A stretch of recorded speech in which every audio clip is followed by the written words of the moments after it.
Dwi Rahayu Ningsih dari Direktorat Penanggulangan Kemiskinan dan Pemberdayaan Masyarakat Bappenas. Provinsi Jawa Timur sudah memiliki program yang sangat baik ya Bapak dan Ibu ya. Beberapa Perda juga sudah ditetapkan untuk mendukung kebijakan inklusif disabilitas, dan beberapa waktu yang lalu saya juga sempat berdiskusi dengan Dinas Sosial Provinsi Jawa Timur, di mana Dinas Sosial juga sudah memiliki sistem pendataan yang terintegrasi gitu, dan sudah tersistem dengan baik terkait penyandang disabilitas, dan harapannya ini bisa memperkuat implementasi pembangunan inklusif disabilitas di Provinsi Jawa Timur dengan lebih baik lagi.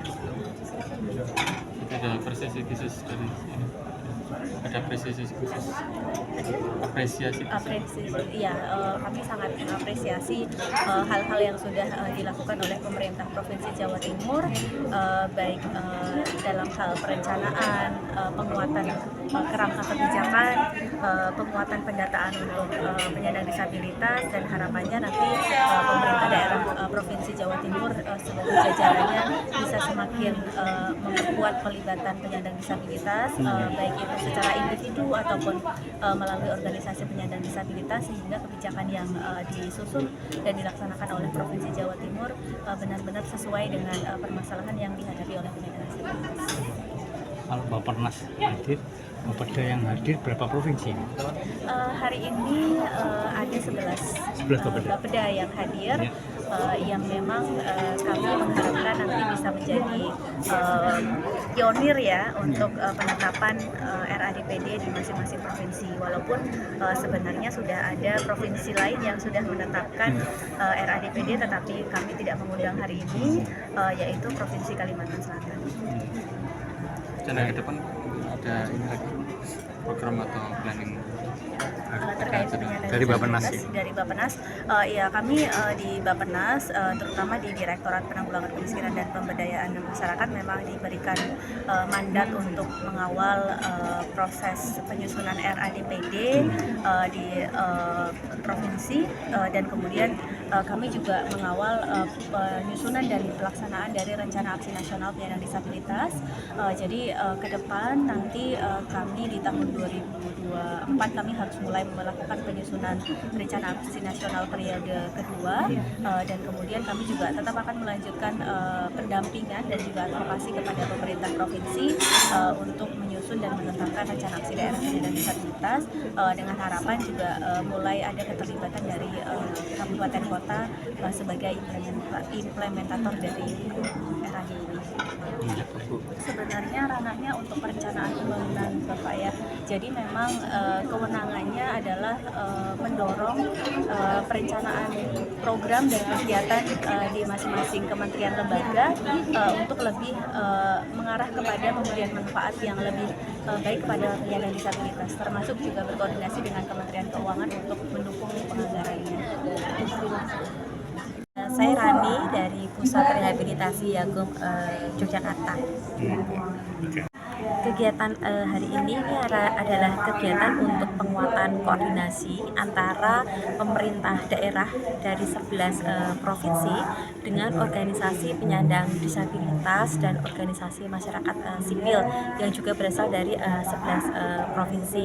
Nah, sebetulnya kegiatan ini merupakan upaya ya untuk mempercepat bagaimana pembangunan inklusif disabilitas di tingkat daerah itu dapat bisa terlaksana, karena kita tahu bahwa sebetulnya sudah ada banyak produk-produk kebijakan, produk hukum di tingkat nasional, baik itu dari mulai Undang-Undang 8 2016 sampai ada peraturan pemerintah, itu menjamin ada pemenuhan hak disabilitas.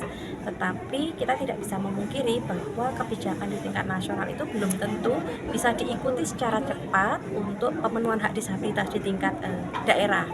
Nah, oleh karena itu bagaimana hari ini kita mempertemukan antara Bappenas, kemudian Kementerian Dalam Negeri, kemudian Komisi Nasional Disabilitas itu dapat berdialog langsung dengan Bapeda, pemerintah daerah dari 11 provinsi, dan juga organisasi penyandang disabilitas untuk bisa menentukan langkah-langkah percepatan pemenuhan hak disabilitas di tingkat daerah melalui Rencana Aksi Daerah Penyandang Disabilitas. yang diprioritaskan? Di daerah itu ada 7 sasaran strategis, di mana 7 sasaran strategis itu merupakan hak-hak kunci yang harus dipenuhi. Ada pendidikan, ada kesehatan, ada ketenagakerjaan, termasuk ada pendataan. Kita tahu tadi juga disampaikan bahwa pendataan itu sampai sekarang itu masih menjadi persoalan. Nah, sementara kawan-kawan dari penyandang disabilitas itu sangat paham tentang kondisi data di wilayah gitu. Nah, oleh karena itu melalui dialog ini harapannya hak-hak tersebut lalu data itu bisa dicari bagaimana strategi percepatan untuk penyelesaian atau mengisi gap. Menggandeng siapa saja? Gimana? Menggandeng siapa saja?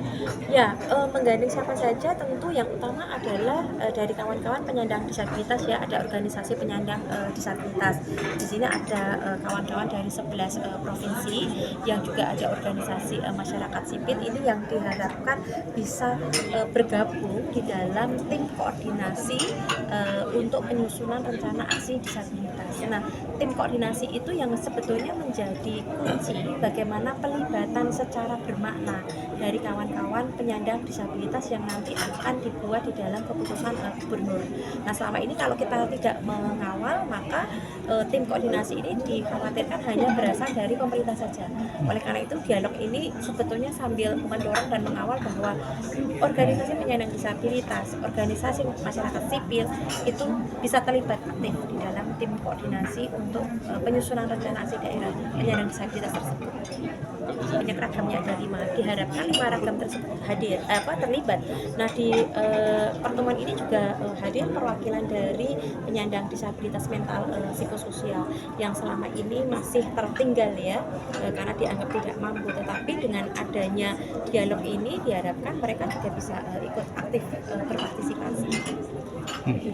Untuk pemilu itu sebetulnya juga menjadi bagian dari hak politik dari penyandang disabilitas, itu masuk di dalam sasaran strategis ketiga. Nah, untuk bisa menjamin tersebut, maka kawan-kawan yang memperjuangkan untuk hak politik tersebut adalah satu, mereka harus terdaftar di dalam daftar pemilih tetap pemilu supaya ya DPT, supaya mereka bisa memilih begitu ya. Termasuk bagaimana penyandang disabilitas mental psikososial yang berada di dalam panti-panti rehabilitasi itu juga bisa dijangkau karena mereka juga punya hak yang sama dengan yang lain. Untuk memastikan bagaimana hak politik kawan-kawan difabel itu bisa terpenuhi dan di pemilu 2024 itu mereka bisa aktif ya menjadi pemilih, termasuk mereka juga punya hak untuk dipilih juga di dalam pemilu kada nanti. Disabilitas berat yang tidak bisa kemana-mana itu juga tetap bisa memilih gitu. dengan siapa? Rani. Saya posisi sebagai koordinator untuk program inklusi di Sigap, Pak.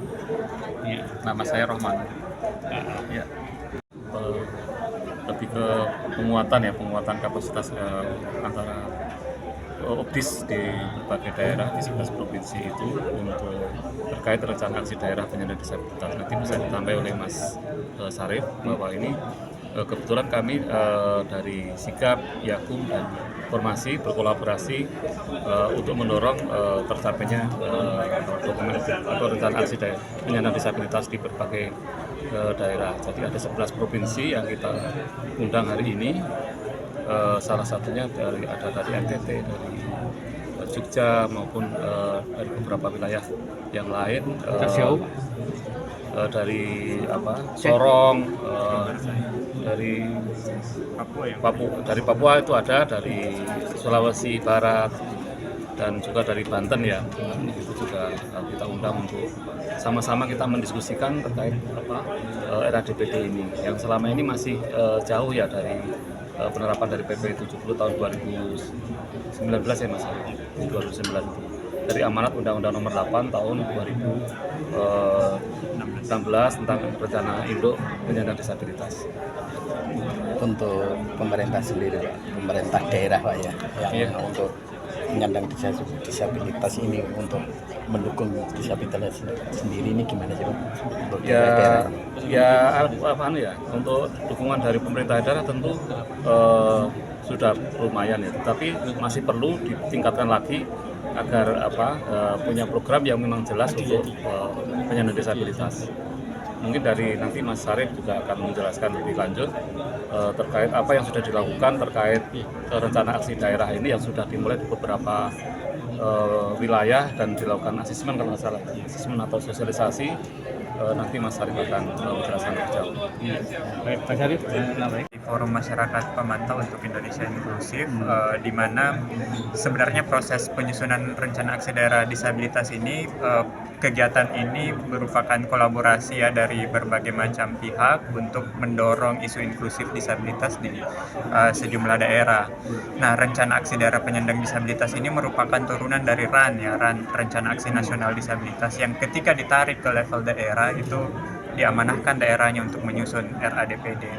Kenapa perlu menyusun RADPD? Karena untuk mengarusutamakan isu disabilitas itu belum sebetul-betulnya tercapai. Misalnya kalau dulu-dulunya ketika kita berbicara isu disabilitas kebanyakan diarahkan ke isu dinas sosial saja.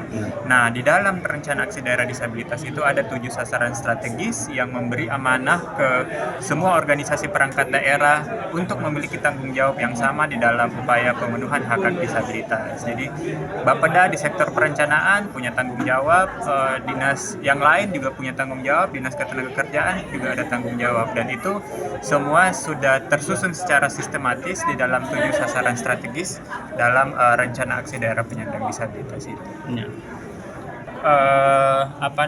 Upaya ini yang kami lakukan. Jadi tahun lalu itu Formasi Disabilitas berkolaborasi dengan Bappenas melakukan asesmen awal di sejumlah provinsi untuk mensosialisasikan rencana aksi daerah penyandang disabilitas di 6 provinsi, dan salah satu temuannya adalah memang melibatkan kelompok disabilitas, partisipasi kelompok disabilitas dalam perencanaan masih sangat minim. Jadi kita kemudian memikirkan langkah apa yang bisa dilakukan untuk menguatkan itu. Salah satunya bentuknya adalah dengan kegiatan hari ini.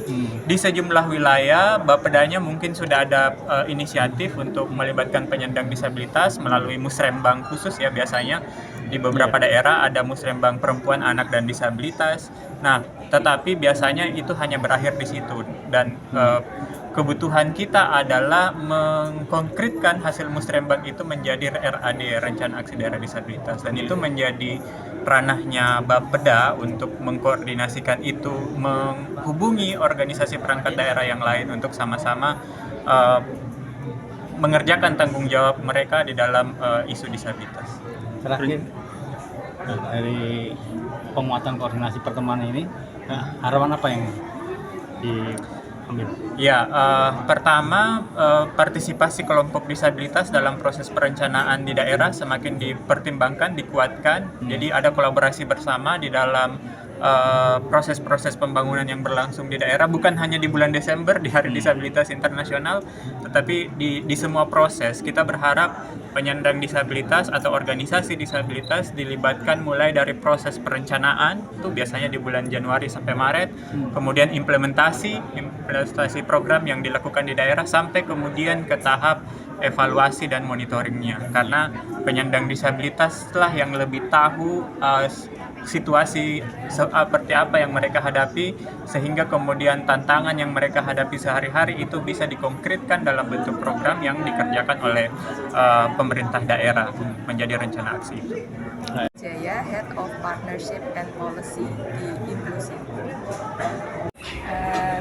Kegiatan hari ini tujuannya untuk meningkatkan pemahaman dari rekan-rekan perwakilan pemerintah daerah, juga perwakilan dari masyarakat sipil, juga perwakilan dari organisasi penyandang disabilitas, supaya nanti bisa bersama-sama bekerja untuk membantu atau mempercepat penyusunan rencana aksi daerah penyandang disabilitas di berbagai provinsi.